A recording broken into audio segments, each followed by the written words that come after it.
The Flying Reporter Oceanic Adventure series is sponsored by Olafly, and I'm using Olafly's monthly global eSIM subscription to keep me connected while I travel across borders, to download weather, file flight plans, and even upload to YouTube.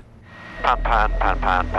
I declare an emergency on my first leg across the Atlantic Ocean. Unable to maintain altitude at this time, so we're going to be drifting down. Squawk 7700. I was due to fly from Scotland to the Faroe Islands. We can't maintain altitude, can we? In this video, I'll share the full story and the cause of this hiccup, just as my epic flight to the USA was about to get fully underway.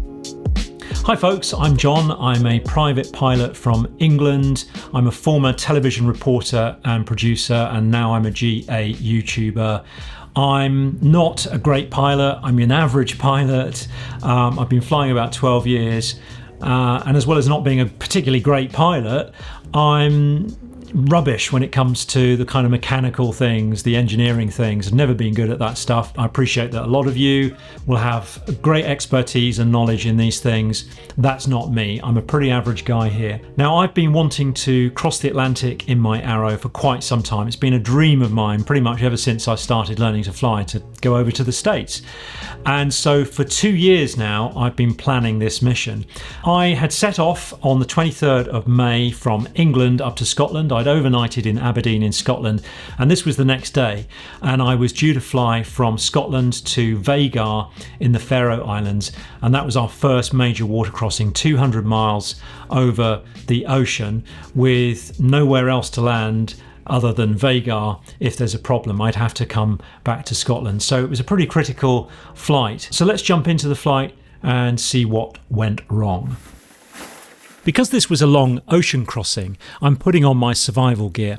Myself and my co-pilot are wearing immersion suits, life jackets, and we have a raft, flares, PLBs, emergency radio and a sat phone.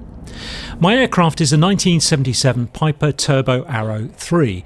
It's a single-engine aeroplane, which means, of course, if it has an engine problem, we're in trouble, especially over the ocean. The weather at Aberdeen was fine, few clouds at 4,000 feet with winds from the south at around 5 to 10 knots.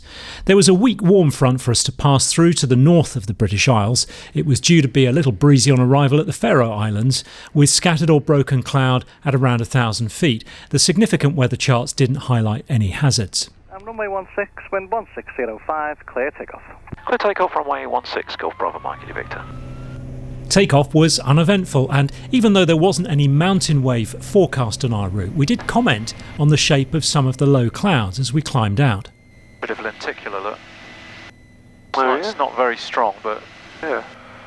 Lenticular clouds are stationary saucer-shaped clouds that form around hills and mountains and can be a sign of wave activity and turbulence. Golf Bravo Mike India Victor, when you have it, please report your estimate from Nalan. Golf Bravo Mike Victor, we estimate Nalan at time 0815. Golf Bravo Mike Victor. Golf India Victor, that's copy, thanks. And I will lose two-way contact with you before you get to Nalan. So if you don't hear from me as you approach Nalan, you can call Reykjavik on 125.5. Roger, on approaching Nalan, we'll contact Reykjavik 125.5. Golf India Victor. When I reached my cruise level of flight level 80, I leaned the mixture back to reduce the fuel flow to give us a better range. Now we need to come back to peak EGT. Now, to be perfectly honest with you, I leaned it back a bit further than I usually do.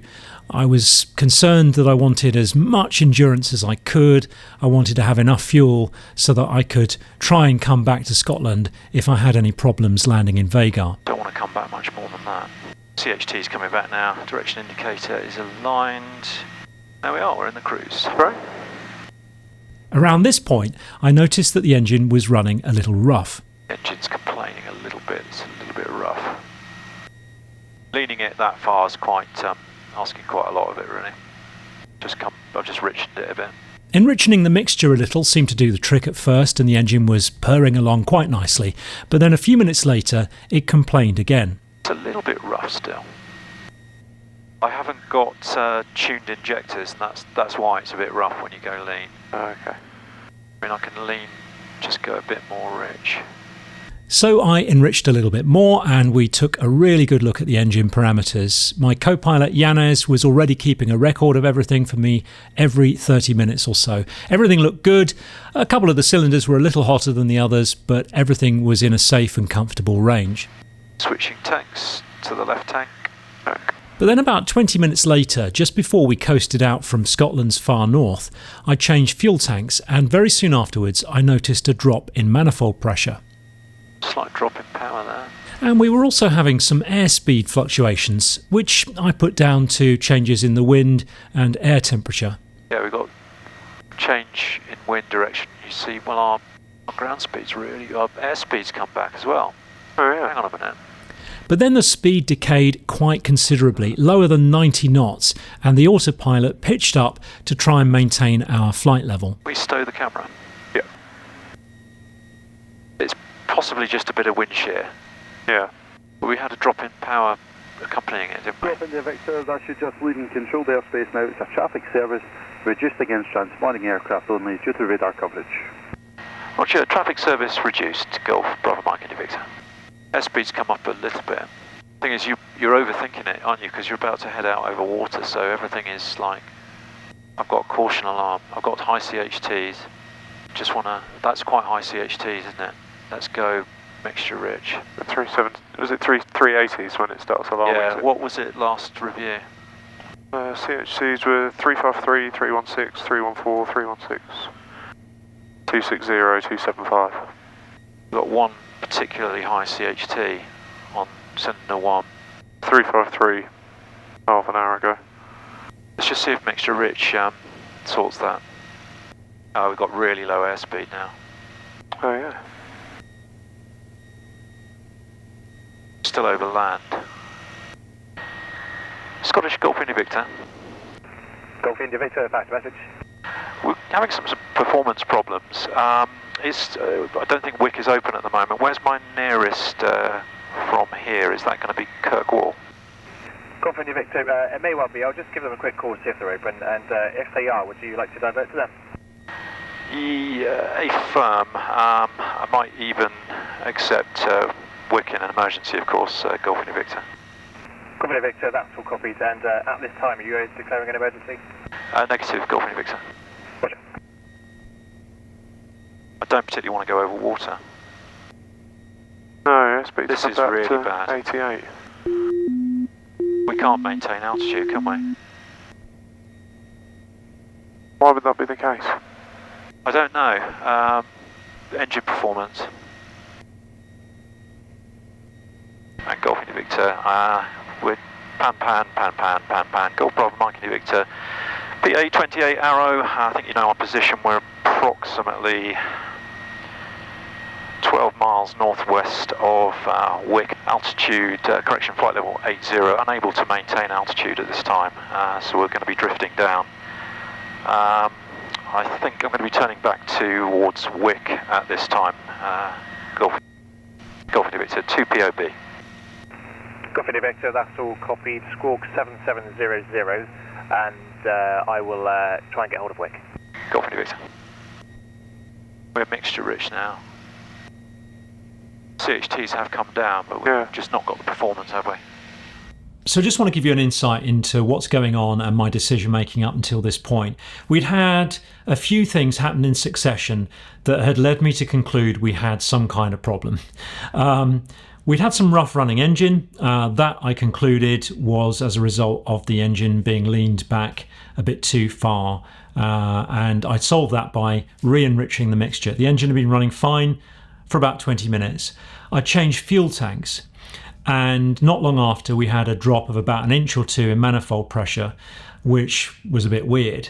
I increased the throttle to recover the manifold pressure, and I probably tweaked the mixture a little bit at that point as well. Then we noticed that the aircraft autopilot is pitching the nose of the aircraft up to maintain its altitude, and consequently the airspeed is falling back. We've lost performance somewhere, And if I tell you that the glide speed of this Aero is 97 knots, and at one point we were below 90 knots, you can see we're getting a little bit slow. Not in a dangerous territory, but we're getting slow. We can't really cruise for any length of time at that speed. And then very soon after that, we've got the cylinder head temperature alarm going off, the first alarm to warn us that we've got a high CHT, and it was just on that one cylinder, cylinder 1, it was an outlier. So with all of those things going on, I concluded we've got some kind of problem, and I don't know quite what it was. By the way, we didn't have ice, there was no airframe icing that was visible, we hadn't entered any visible moisture. The temperature was around the freezing point, but that wasn't the cause of this performance issue. The Golf India Victor from Scottish.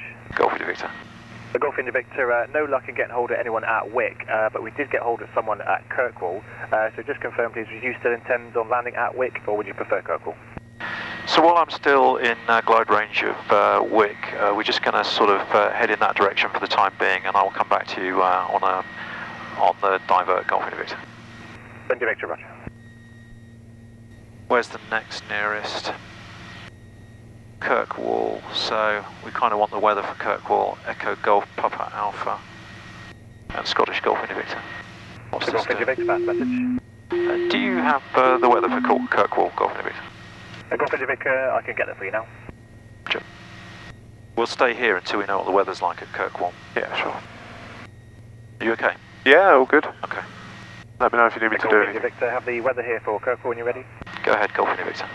The Golf India Victor, wind is 210 degrees at 12 knots, visibility 10 kilometres or greater, few clouds 1,900 feet, sorry it's broken 1,900, broken also at 2,400, the temperature +13, dew point +10, QNH 1023. So I was going to have to make an instrument approach into Kirkwall with that weather, and Kirkwall is a non-radar unit, so I'd have to fly the full procedure at relatively low altitude, which I didn't feel particularly comfortable with because I'd have to drag the aeroplane around down low.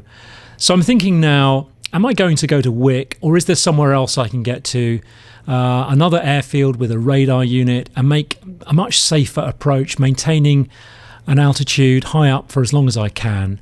The other consideration for Kirkwall is there probably isn't much there. It's an island in the Orkneys. I might get stuck there for a bit, and the aircraft probably won't have great access to maintenance there. So that's on my mind as well. But of course, I'm having to weigh up those considerations alongside the need to get on the ground. We could divert to Inverness.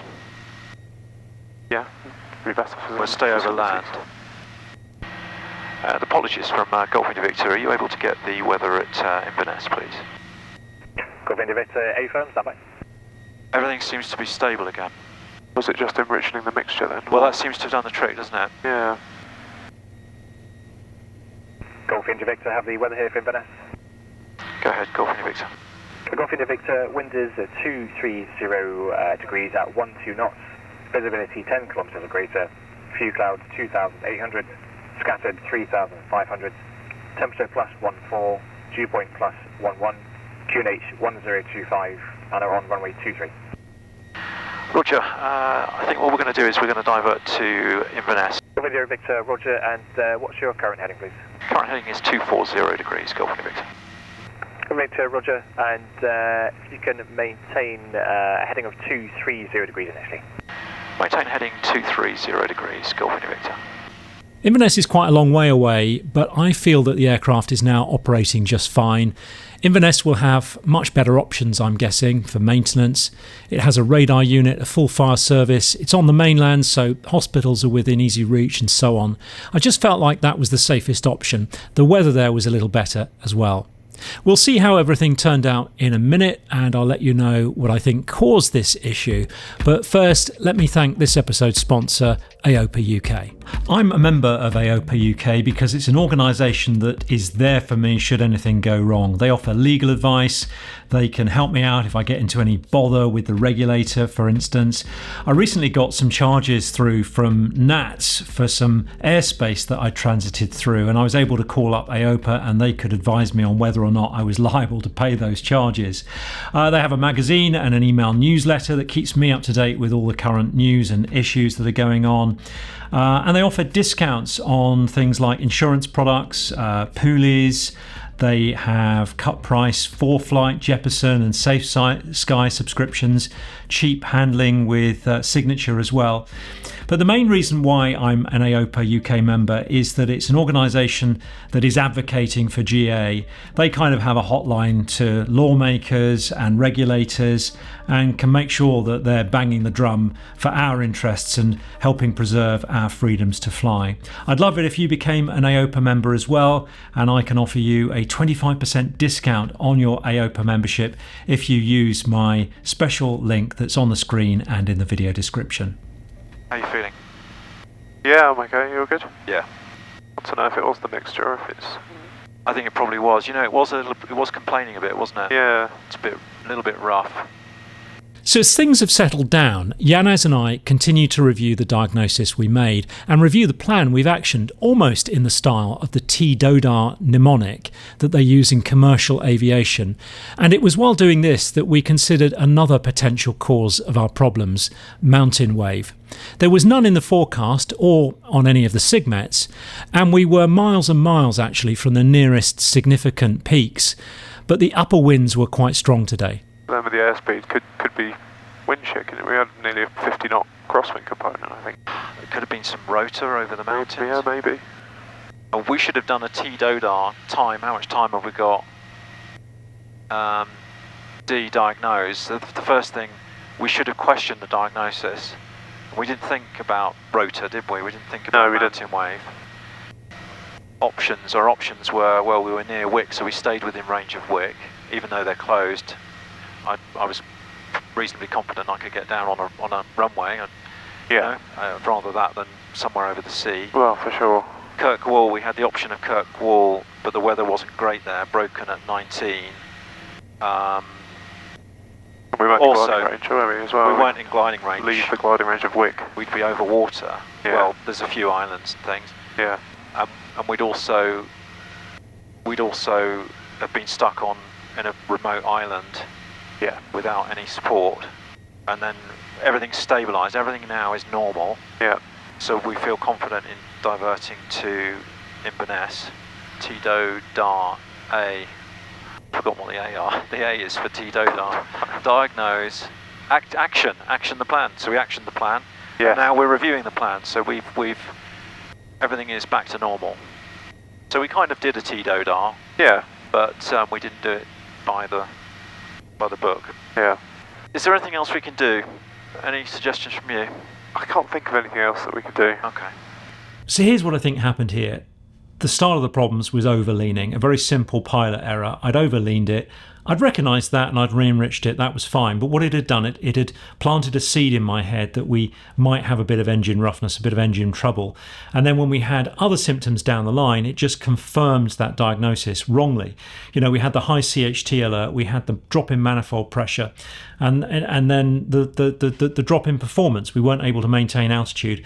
And it was called confirmation bias, where you're looking for things or you find things that confirm your expectation. And the expectation was we had an engine problem, whereas actually, yes, we had some engine problems that we were solving by re-enriching the mixture. We had another problem that came on top of it that was completely separate. That, I think, was mountain wave. There was no mountain wave in the forecast, mountain wave being sort of strong wind currents over terrain that causes updrafts and downdrafts. In our case, downdrafts forcing us down. There was none in the forecast, but there was that lenticular cloud that we'd seen on departure from Aberdeen, some strong upper winds, and a fair bit of terrain around Scotland. Not near us, but these mountain waves can travel quite some distances downwind. So I think that's what caused the problem, and we kind of misdiagnosed that. We didn't see that as a possibility. I think on its own, if we'd had that, we would have come to that conclusion. But with all the other indications in this confirmation bias, we went down the route of thinking we had an engine problem. We made a safe landing at Inverness. We were followed down the runway by the fire trucks, of course, and once parked, I was able to download the engine data, take a good look at that. I checked the engine over for anything obvious, did a power run on the ground, a flight test, and after all of this, and considering what had happened, And having discussed everything with the maintenance team, with our meteorology expert, I felt confident that the cause of our problems was firstly an overly lean mixture, and secondly, there's a likelihood that we had some mountain wave as well. So what are my reflections on the incident? What went well, what didn't go so well? Well, firstly, and I reckon some of you will have picked up on this, I didn't at any point pull out the checklist and run any checklist items. I know my checklist quite well. I know there was nothing specifically that matched this scenario, but nonetheless, there would have been things on there that might have made me try other things, like operate the alternate air, like put the fuel pump on. We don't usually use the fuel pump in flight in this aircraft unless we've got a fuel flow problem, but that might have been something I could have tried. Another thing is I didn't utilise Yanez at all. He just sat there like a lemon. He was willing to help, he was offering to help, but I didn't give him anything to do. I could have had him operate the aircraft whilst I diagnosed the problem. I could have had him make the radio calls for me. He's a qualified pilot, so I'm a bit upset that I didn't utilise him better. But other than that, I think the situation was handled pretty well. Yes, I shouldn't have overleaned in the first place because that started us on this route. But once in that situation, I re-enriched the mixture, which was the right thing to do. I stayed calm. I didn't jump to a decision. I didn't sort of do any knee-jerking. I kept it calm. I was asking the controller to stand by. I stayed within gliding range of Wick, and then ultimately decided not to divert to Kirkwall across the sea out of gliding range to an airport that's quite remote. Once the aircraft was stabilised and I was comfortable that it was operating normally, I diverted to Inverness with the help of the controllers there. So I think overall, it was handled pretty well. Inverness fire, this is Golf Bravo Mike India Victor. India Victor from Faroe, go ahead, over. We are ops normal and happy to park on stand as normal. Golf India Victor. Golf India Victor, that's covered. We'll just follow you back to station anyway. Roger. Could we say this was pilot operator error? I mean, the internet's going to love this. They're going to absolutely love this. If this turns out to be the flying reporter operator error problem, this will just confirm everyone's opinion of me, that I'm a numpty and I shouldn't be undertaking something like this. I bet you that's what it is. I can take it, folks. Hit me with it, whatever.